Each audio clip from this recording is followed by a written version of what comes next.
सम्पूर्ण किसान दाजुभाइ दिदीबहिनीहरूमा म दिल्ली खतिवडाको तर्फबाट नमस्कार। यो फंगसले यो खत्म गरिसकेको थियो बोट र अरूको डन्ठा हेर्नुस् यहाँ कति मोटो भएर आएको छ। यो डन्ठा हेर्नुस् कति मोटो भएर आएको थियो यो टमाटरको। यसको डन्ठा तपाईको फंगस लागेकोले गर्दाखेरि यसको डन्ठा पनि यो तलको चाहिँ उ पनि सानो भएर आएको छ। फंगसले पत्ता यस्तो गरेको छ र हामीहरूले यसलाई के गर्यौं त भन्दाखेरि कम्पनीको प्रोडक्टहरू किसानहरूले चाहिँ 10,000 खर्च गर्दा पनि यो रोग निको पार्न कम्पनीको प्रोडक्टबाट सकिरहेको छैनन्। त्यो हामीहरूले धेरै किसानबाट हामीले यस्तो गुनासोहरू सुनिरहेका छौँ।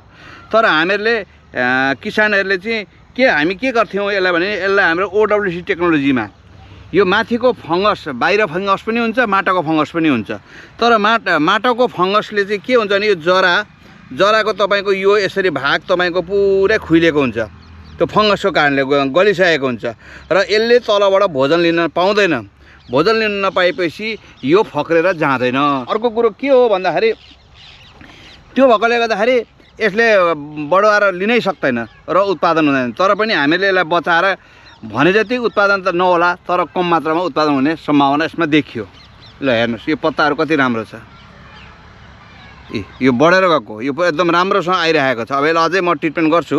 अब यो भन्नुहुन्छ भने यो तपाईको गइसक्यो। अब हेर्नुस् तर पनि फलहरू लागेको छ। यसको हामीहरूले यसलाई पनि फंगस लागेको यो जमिन मुनिको फंगस हो र जमिन मुनिको फंगस भएकोले गर्दाखेरि यसले खानेकुराहरू बिरुवाले लिन नसकेपछि यसको हेर्नुस् फुल फुलेर पनि यसको झर्न थालिसक्यो। पोषक तत्त्व बिरुवाले लिन सकेन। फेरि हामीले यसलाई जमिन मुनिबाट चाहिँ फंगसको लागि OWC टेक्नोलोजीबाट चाहिँ हामीले यसमा चाहिँ पुरा खनेर चाहिँ उ गरेर चाहिँ हालेको। अहिले अब यताको फुलहरू बस्न थालेको छ। हेर्नुस् यो यताको फुलहरू बस्न थालेको छ। यो राम्रो भएको छ। अब यसलाई एक दिनमा मैले समय हुने बित्तिकै म यसलाई ट्रिटमेन्ट गर्छु। समयमा हामीहरूले गऱ्यौँ भनेदेखि ठिक हुँदो रहेछ भन्ने कुरो चाहिँ एउटा यो हाम्रो अनुभव पनि हो।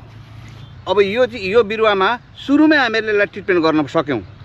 यसको जरामा हामीले खनेर चाहिँ OWC टेक्नोलोजीको सबै प्रोडक्टहरू हामी जरामा हामी यसलाई हाल्यौँ, मल पनि हाल्यौँ र यो सुरुमा गरेको चाहिँ यो चाहिँ अब राम्रो भएर आएको छ। हेर्नुहोस् त्यो पहिलो नम्बरको, दोस्रो नम्बरको, तेस्रो नम्बरको हामीले बाहिर तपाईँको जरामा फंगस लागिरहेको छ। हामी त्यो दसौँ हजारको प्रोडक्टहरू चाहिँ कम्पनीहरूबाट चाहिँ लिएर चाहिँ हामीले यसलाई चाहिँ स्प्रे गर्ने गर्छौँ। त्यो ठिक हुनेवालै छैन र जमिनमा तपाईँको जरा यसरी कुहिएर गएको हुन्छ। तपाईँले उखेलेर हेर्न सक्नुहुन्छ र त्यो भएर भोजन लिन नसकेकोले गर्दाखेरि चाहिँ बिरुवाहरू बढ्न सकिरहेको हुँदैन।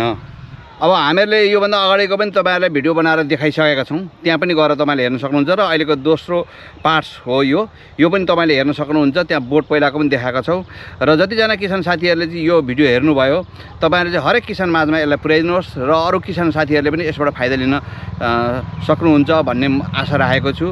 र जतिजना किसान साथीले यो भिडियोहरू हेर्नुहुन्छ उहाँहरूलाई पनि धेरै धेरै धन्यवाद।